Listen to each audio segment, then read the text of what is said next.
Salut la Bulls Nation, bienvenue sur French Bulls TV. Cette fois, ça y est, on a eu droit à un move de la part des Bulls. Je disais dans la dernière vidéo que qui serait assez fou pour, euh, pour accepter de venir à Chicago dans la situation dans laquelle on est, avec les 6 défaites consécutives, le bilan catastrophique, on est sorti du play-in, on a l'impression que l'équipe, on n'a plus rien à secouer. Mais c'était sans compter sur ce fou qu'est Patrick Beverley et donc voilà, Pat Bev est de retour à la maison, le natif de Chicago qui scorait 37 points par match quand il était au lycée à la Marshall High School de Chicago, qui avait fait un essai avec les Bulls, qui avait participé à la Summer League des Bulls en 2012, mais qui n'avait pas été retenu alors qu'il jouait en Europe à l'époque, après avoir été drafté en 2009. Ce même Pat Bev est donc là à Chicago à 34 ans et quelques pour un petit peu boucler la boucle, hein, parce que depuis le temps qu'il disait que voilà, il avait envie de jouer aux Bulls, que pour lui ce serait quelque chose d'assez énorme de jouer pour sa ville natale. Bah voilà, c'est fait. Il signe pour la fin de saison pour un salaire qui va être à peu près autour des 800 000 dollars pour terminer la saison. Euh, Personnellement, je suis assez content de ce move parce que c'est un joueur que j'ai toujours bien kiffé, Patrick Beverley.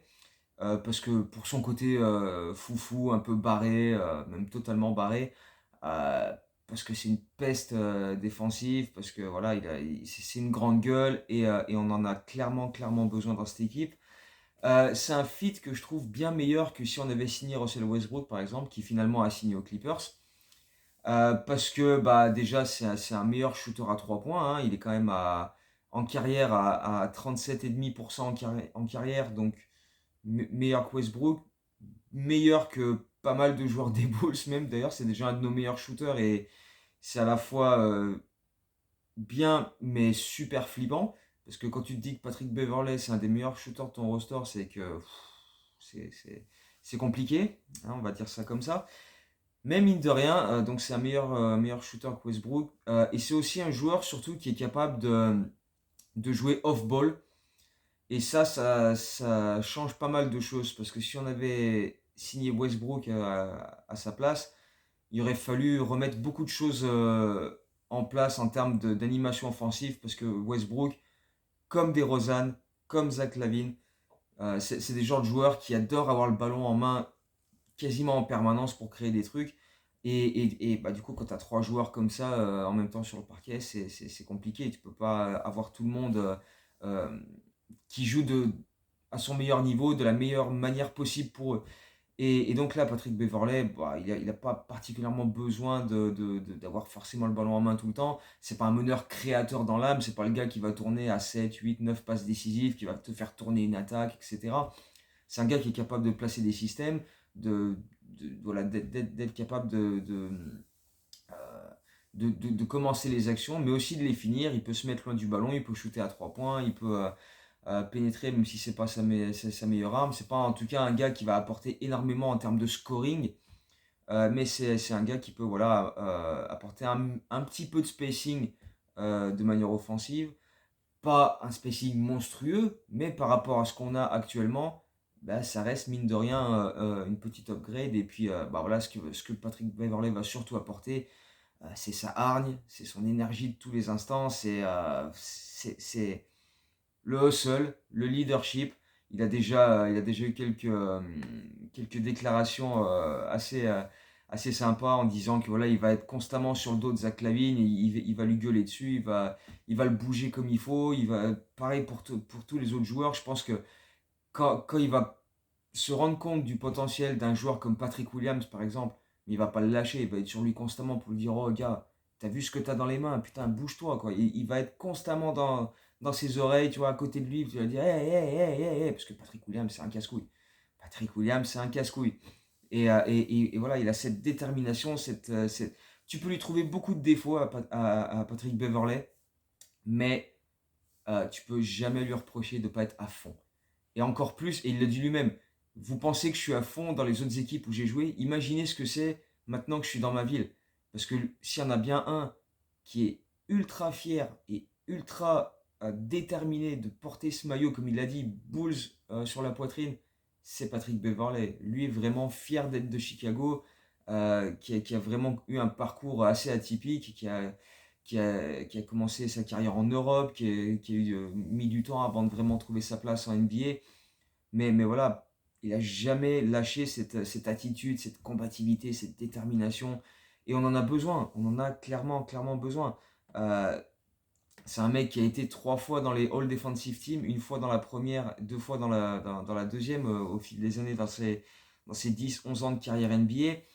Et je pense que cette énergie, cette attitude, cette volonté de bien faire et cette envie d'être là, à la maison, c'est quelque chose qu'on a besoin d'entendre en ce moment. Parce qu'on n'a personne d'autre dans le roster comme ça. Combien de fois j'ai dit cette saison, euh, on est trop soft, on n'a pas de mecs qui, tu vois, qui poussent des gueulantes, qui mettent chacun devant ses responsabilités, qui va gueuler sur les arbitres pour essayer d'influencer quelques calls à droite à gauche, un peu à la Draymond Green, etc. Patrick Beverley, c'est ce gars-là.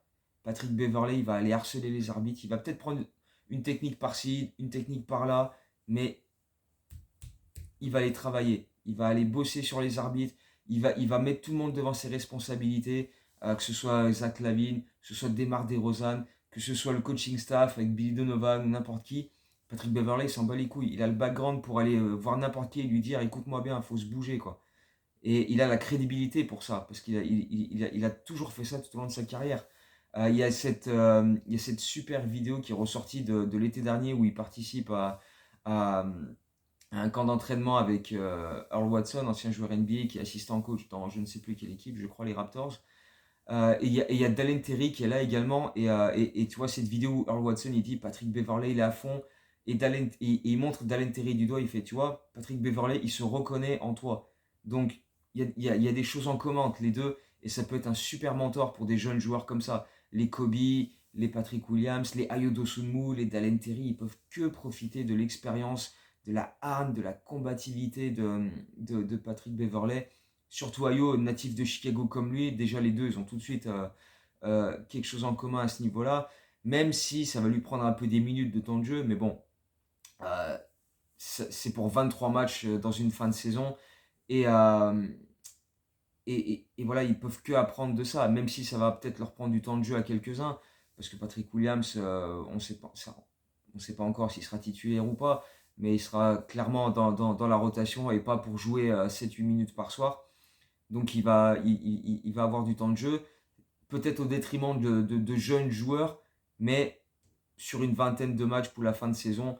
Et puis pareil, tous les jours aux entraînements, il va les pousser, il va leur gueuler dessus, il va leur apprendre les ficelles du métier, parce que s'il y a bien un truc, voilà, encore une fois, où pas de bev, il est à fond, c'est ça, c'est ses qualités, c'est ça, c'est ce qui lui a permis d'en être là où il en est aujourd'hui. Donc, et puis voilà, il l'a dit aussi, les Bulls, ils viennent pas me chercher pour faire du tanking. De toute façon, hein, comme on l'a déjà expliqué, hein, ce serait miraculeux si on finit dans le top 4 pour récupérer notre pick via Orlando.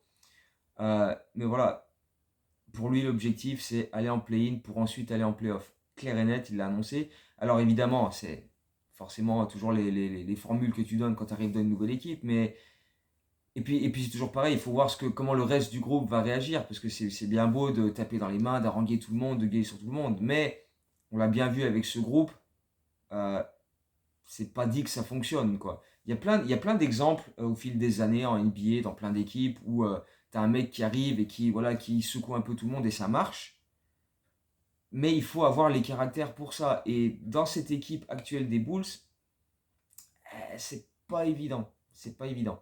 Donc on va voir, mais c'est à tenter. De toute façon, qu'est-ce qu'on a à perdre? On n'est pas dans le play-in pour l'instant, donc c'est pas comme si son arrivée allait être catastrophique, on allait dégringoler plus que ça. De toute façon, on était déjà parti pour dégringoler. Donc, dans le meilleur des cas, on va gagner quelques matchs, on va se mettre dans la lutte au play-in, on va peut-être arracher un spot pour le play-in, peut-être même arracher un spot pour le play-off, va savoir, dans le meilleur des cas. Et puis, dans le pire des cas, on continue de perdre des matchs et on augmente nos chances pour éventuellement, peut-être sur un coup du sort extraordinaire, récupérer un top 4, notre top 4 d'Orlando et être bien placé à la draft. Mais voilà. Patrick Beverley, moi personnellement, assez content. Comme je disais, c'est vraiment un joueur que j'ai toujours kiffé dans sa carrière. Après, c'est toujours pareil, j'aurais préféré qu'il vienne il y a quelques années en arrière. D'ailleurs, Zach Lavine disait là, dans une conférence de presse cette nuit, après le premier entraînement de Pat Bev, que plusieurs fois au cours des années, quand il était à Chicago, il a essayé de le faire venir, parce qu'à l'époque, ils avaient la même agence qui gérait un peu leur contrat, leurs droits, etc. Après, Zach Lavine est passé chez Club Sport. Mais il avait déjà essayé de recruter Pat Bev en disant que voilà, c'est le genre de joueur, et c'est clair, tout le monde le dit en NBA, c'est le genre de joueur que quand il joue face à toi, tu le détestes parce qu'il te casse les couilles, il te harcèle, il t'en met plein la tête et puis il te trash talk tout le long. Mais quand il est avec toi, c'est un bonheur. Parce que voilà, justement, il fait subir ça aux autres équipes et ça leur prend la tête, ça leur casse les couilles direct. Et vraiment, encore une fois, on a besoin de ce genre de gars parce qu'on n'en a pas. On n'a personne dans cette équipe, on a que des mous, on a des flancs là. Là, Patrick Beverley, il va secouer tout le monde. Ça passe ou ça casse. C'est toujours comme ça avec Patrick Beverley. Tout ça, ce serait presque euh, un résumé de sa carrière. Si un jour il écrit un livre, il pourrait l'appeler comme ça. Ça passe ou ça casse, Patrick Beverley. Mais qu'est-ce qu'on a à perdre? Qu'est-ce qu'on a à perdre? Autant tenter le coup et essayer de, de, de maximiser au maximum les chances qu'on a encore d'aller jouer le play-in, parce que mine de rien on n'est pas loin et il suffirait d'une série positive, mais on ne l'a pas fait de la saison, donc à voir si Patrick Beverley a ce genre d'influence sur ce groupe.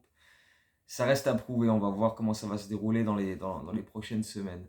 Euh, pour lui faire de la place, on a coupé Tony Bradley, personne ne va pleurer, hein.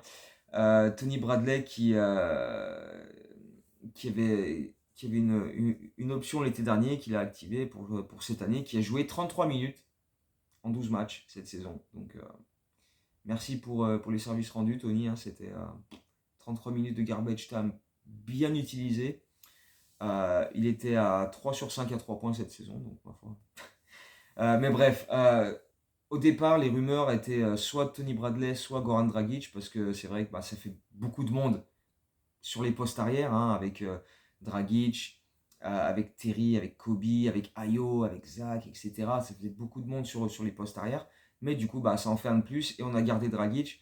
Au départ, moi, c'est vrai qu'on m'a posé la question plusieurs fois sur Twitter. Je pensais soit Tony Bradley, voire même Simonovic, si on lui file un two-way et comme ça libère une place dans le roster principal. Mais je ne sais pas vraiment si en cours de saison, tu peux transformer un contrat normal, entre guillemets, vers un contrat two-way. Mais apparemment, oui, avec le prochain move que je vais expliquer. Euh, et donc Tony Bradley, mais je pensais aussi à Dragic parce que c'est vrai qu'il a du mal à enchaîner les matchs. Là, il était blessé sur les derniers. D'ailleurs, on va faire un point infirmerie après aussi, hein. Il y a encore plein de trucs à développer. Euh, mais Patrick Beverley, là, il était titulaire cette saison. Il jouait plus de 26-27 minutes par match. Tu sais qu'il peut jouer tous les soirs. T'as pas à le ménager plus que ça. Alors que Goran Dragic, si tu le fais jouer 20 minutes, tu te dis, c'est beaucoup, quoi. Donc, je pense que Patrick Beverley va bien intégrer la rotation devant Dragic.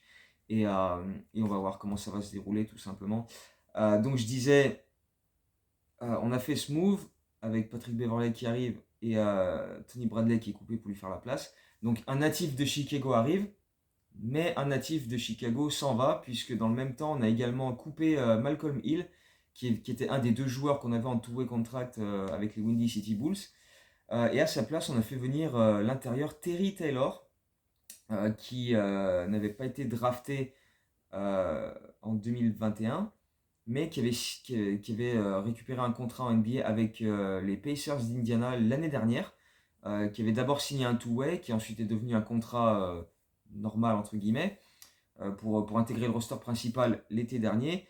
Il a déjà 59 matchs NBA au compteur sur cette saison et la saison précédente, même si son temps de jeu a beaucoup diminué. Mais voilà, il s'est signalé à plusieurs reprises, notamment face aux Bulls, parce qu'il a signé un de ses meilleurs matchs en carrière face aux Bulls la saison dernière. Il avait mis 21 points, 14 rebonds pour la première titularisation de sa carrière en NBA. C'était lors de la saison dernière face à Chicago. Et cette année, il a signé son record de la saison avec 11 points en sortie de banc face aux Bulls. Donc voilà, sûrement que Karnichova s'est dit, tiens, lui nous casse les couilles, on va le faire venir, hein, on lui file un two-way. Donc voilà, Terry Taylor, intérieur, voilà, plutôt costaud, musculeux, pas vraiment shooter extérieur, mais plus un gars capable de jouer près du cercle et qui peut apporter un peu de défense et de, et de muscle. Mais bon, on va l'observer comme Carly Jones Jr. avec la G-League et on verra ce que ça donne. Il y a quand même assez peu de chances qu'on le retrouve avec le roster principal d'ici la fin de saison. Surtout qu'on n'aime pas vraiment ça, les intérieurs musculeux qui jouent près du cercle, hein. Ni même les intérieurs qui sont capables de shooter à 3 points. Parce que bon, Derrick Jones Jr., Javonte Green, tout ça. D'ailleurs, tiens, euh, parlant de Derrick Jones, Javonte Green, tout ça, on va faire un petit point infirmerie. Puisque donc on a vu DeRozan participer au All-Star Game dimanche dernier. All-Star absolument dégueulasse, franchement, c'est une catastrophe. D'ailleurs, même Michael Malone, le coach d'une des deux équipes, a dit c'était le pire match de basket jamais vu. C'était une catastrophe, zéro défense, que des shoots à 3 points du milieu de terrain. Enfin bref, une horreur pas possible. DeRozan est rentré, il a mis quelques mid-range. DeRozan, Caruso, Dragic et Derrick Jones Jr., qui ont tous loupé les derniers matchs avant la coupure All-Star, ont tous participé sans problème à l'entraînement des Bulls d'hier soir, qui était sans contact. C'était plus voilà, des courses, des trucs comme ça, des oppositions, mais voilà, sans contact. Et ils devraient tous être là, normalement, quand on reprend les matchs, à savoir vendredi soir face à Brooklyn. On reçoit Brooklyn. Et ensuite, on reçoit Washington dimanche à un horaire très intéressant en France, puisqu'il est à 9h30 du soir. Donc voilà, ces joueurs-là devraient être de retour. Pour Javonte Green, il y en a encore à peu près pour 2 semaines, avant qu'il puisse recommencer à courir et ensuite monter en puissance, récupérer une certaine condition physique avant de retrouver les parquets. Donc 2 semaines plus facile, 10 jours, 2 semaines encore. Donc on va pas le revoir tout de suite, ce bon vieux Javonte Green. Et puis, bah, évidemment, il faut parler de Lonzo Ball, même si personne n'est surpris, parce qu'on le dit depuis des semaines dans ses vidéos, sur Twitter, etc. Mais c'est désormais officiel, ça a été annoncé par les Bulls, Lonzo Ball ne rejouera pas de la saison. Ils ont fait un communiqué, etc. Mais ce qui est un petit peu flippant dans ce communiqué, surtout, c'est que bah, voilà, ils te disent, même s'il a fait de gros progrès ces dernières semaines, ces derniers mois, etc., il continue encore et toujours à ressentir une gêne quand voilà, ça devient vraiment, quand ça arrive à un certain niveau, quoi, quand il s'y met vraiment à fond. Donc, il va se concentrer sur être prêt pour la saison prochaine. Et là, tu te dis, waouh, ça fait 13 mois qu'il est blessé, ça fait 2 opérations, la dernière c'était en octobre. Et donc octobre, novembre, décembre, janvier, février, 5 mois après, il est toujours pas capable de courir, il ressent encore une gêne. Et merde quoi, qu'est-ce qui se passe? Qu'est-ce qu'on ne sait pas sur Lonzo Ball? Il y a eu récemment je crois que c'était dans un podcast ou dans une interview, Tristan Thompson, qui donc Bulls, légende des Bulls, Tristan Thompson qui était avec nous 2 mois l'an dernier, qu'on avait récupéré pareil sur le marché des buyouts, comme Patrick Beverley cette fois-ci, qui disait que voilà, les médecins qui ont vu Lonzo Ball, ils n'ont jamais vu ça avant, ils savent pas ce qui se passe avec son genou, ils voient ça, ils se disent qu'est-ce que c'est que ce bordel quoi. Donc on continue de nager dans la plus totale inconnue. Est-ce qu'il sera vraiment là en début de saison prochaine? Est-ce qu'il pourra revenir un jour? Est-ce qu'il pourra revenir à 100%? C'est une question qui semble de plus en plus compliquée. Est-ce qu'il pourra revenir tout court? C'est le flou total. C'est le flou total. On n'en sait absolument pas plus. Et évidemment, la communication des Bulls sur les blessures, on l'a déjà dit 1000 fois, on sait que c'est assez catastrophique. Mais là, le dossier Lonzo Ball est quand même extrêmement compliqué. Et du coup, bah voilà, il va falloir voir comment gérer ça. Euh, Hier, Zach Lavine et Billy Donovan disaient en interview bah voilà, que c'était surtout super triste pour lui parce que voilà, ça fait plus d'1 an qu'il est blessé, qu'il essaie de revenir, qu'il y a toujours quelque chose qui va pas et mentalement bah, c'est compliqué quoi. Alors que tout ce qu'il a envie de faire c'est de revenir, c'est de jouer au basket, c'est d'aider l'équipe et il y met toute la bonne volonté du monde mais ça marche pas. Pour l'instant, il y a toujours quelque chose qui l'empêche de faire ça. Et si jamais il est là au training camp fin septembre, début octobre, ça fera plus d'1 an et demi qu'il n'aura pas joué au basket. Donc à 25 ans, c'est quand même beaucoup. Le temps de retrouver le rythme, etc. c'est vraiment un dossier qui est très très délicat, très très épineux, parce apparemment même les médecins, des mecs qui ont fait des études, etc., ils disent ils ont jamais vu ça. Donc c'est difficile pour nous, les fans, de spéculer sur ce que Lonzo Ball va pouvoir faire dans les prochaines années. Il lui reste 2 ans de contrat avec les Bulls après cette saison, à une vingtaine de millions de dollars la saison. On ne sait pas. On ne sait pas. Est-ce qu'il va pouvoir revenir tout court? S'il revient, euh, il va péniblement être à 100%, sachant que c'est un joueur qui a jamais joué plus de 63 matchs dans une saison régulière, donc il y a toujours eu des blessures à droite à gauche. C'est compliqué, c'est très très compliqué comme dossier. Euh, et le problème, c'est que beaucoup de choses passent par Lonzo Ball. La construction même de ce roster a été pas mal articulée autour de Lonzo, et on a bien vu sans lui comment on galère, comment c'est compliqué. Et c'est surtout ça ce qui me pose le plus problème cette saison, c'est que à aucun moment, en plus de 55 matchs à peu près qu'on a joué déjà, on n'a jamais réussi à trouver une identité. On est quasiment à 60 matchs maintenant. On n'a jamais trouvé une identité. On ne sait jamais, euh, quand on commence les matchs, quoi faire. Quand, comment. Il y a quelques systèmes à droite à gauche. Genre, il y a plusieurs fois cette saison où on débutait les matchs avec un screen sur l'elbow pour libérer Vucevic qui mettait un mid-range. Mais derrière ça, le néant absolu. Et même Zach Lavine l'a dit sur une des dernières défaites avant la coupure. Il disait que voilà, il y a plein d'équipes qui ont l'habitude de jouer ensemble depuis des années. Même quand il leur manque un ou deux joueurs, ils continuent de jouer de la même manière parce qu'ils ont une identité, ils savent quoi faire, ils savent ce qu'ils font avec les profils qu'ils ont dans leur équipe. Et nous, on n'est pas encore capable de ça. On est encore à la recherche de, ce, de, ce, de cette manière de jouer qui dit voilà, nous, c'est ça qu'on doit faire. On doit jouer comme ça, même s'il manque des Rosanne un soir, Caruso, Jaronte Green, on doit jouer comme ça. Peu importe voilà, s'il manque quelqu'un ou quoi, et ben nous on est toujours incapable de faire ça, et c'est pour ça qu'à l'heure actuelle on est 11e de la conférence Est, on n'est pas dans le play-in, etc. Donc voilà, c'est compliqué. Donc on va bien voir ce que Patrick Beverley va être capable de régler comme problème pour nous.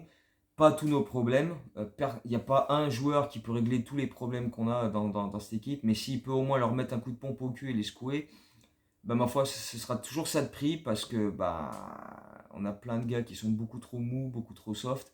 Et donc si Patrick Beverley arrive à les secouer, ce sera déjà une belle réussite. Après, bah, les résultats, ils seront ce qu'ils seront, mais voilà, au moins on aura essayé de secouer un petit peu tout ça, mettre un coup de pied dans la fourmilière et voir qui répond à ça, et voir un peu le caractère qu'il y a dans cette équipe. Donc Brooklyn vendredi, Washington dimanche, les deux matchs à domicile. On va déjà voir un petit peu sur ces premiers matchs comment ça réagit. Et pour terminer cette vidéo, je voulais revenir sur un petit événement qui s'est passé hier sur Twitter. J'ai participé à un space sur Twitter animé par l'ami Clutch23 Productions, que je pense tout le monde connaît ici. Et si vous ne le connaissez pas, mais sur quelle planète vous vivez?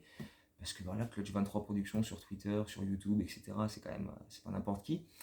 Euh, donc ce space sur Twitter est disponible pour le réécouter pendant à peu près un mois. Vous allez sur sa page Twitter et c'est dispo.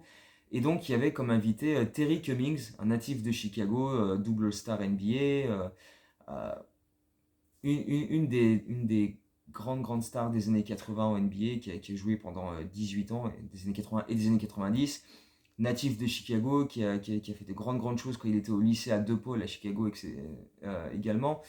Donc on a pu lui poser quelques questions. Il y a quelques anecdotes assez savoureuses, notamment sur le fait qu'il a failli rejoindre les Bulls en même temps que Dennis Rodman, parce que les deux étaient aux Spurs.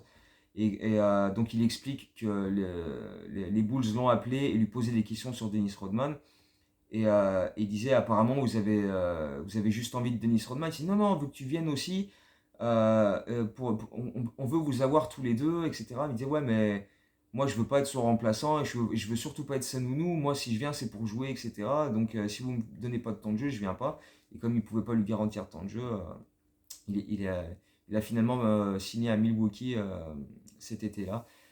Mais voilà, il y a des anecdotes assez intéressantes sur sa carrière, sur le basket à Chicago, sur le fait qu'il a failli venir jouer dans sa ville natale. Justement, je lui avais posé cette question par rapport à Pat Bev, qui lui vient pour le coup boucler la boucle en venant jouer pour sa ville natale. Et donc voilà, c'était super sympa. Pendant un peu plus d'1 heure, on lui a posé plein de questions, il y avait plein d'intervenants.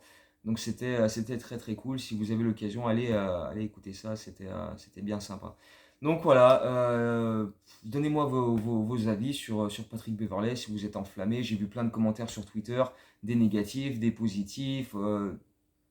Voilà, je sais qu'il y en a qui sont assez peu convaincus par le profil de Pat Bev. Il n'y a pas de souci, hein. Il ne peut pas faire l'unanimité. D'ailleurs, il n'a jamais fait l'unanimité et je crois que c'est la dernière chose qu'il a envie de faire. Mais voilà, donnez-moi votre avis sur ces moves-là, si vous êtes content de son arrivée, si vous n'êtes pas content, si ça vous rend un peu plus optimiste sur la fin de saison ou pas du tout. Et on discute de tout ça. Et après, bon, voilà, on se retrouve très bientôt après les prochains matchs. Donc Brooklyn vendredi soir, Washington dimanche, et puis ensuite, voilà, il y a un back-to-back, il me semble, mardi, mercredi. J'ai plus les équipes en tête, mais enfin bref, ça va revenir très vite. Donc on se retrouve très bientôt. Donc en attendant, continuez de bien vous porter. Et ouais, on se retrouve très bientôt. Donc ciao, go Bulls.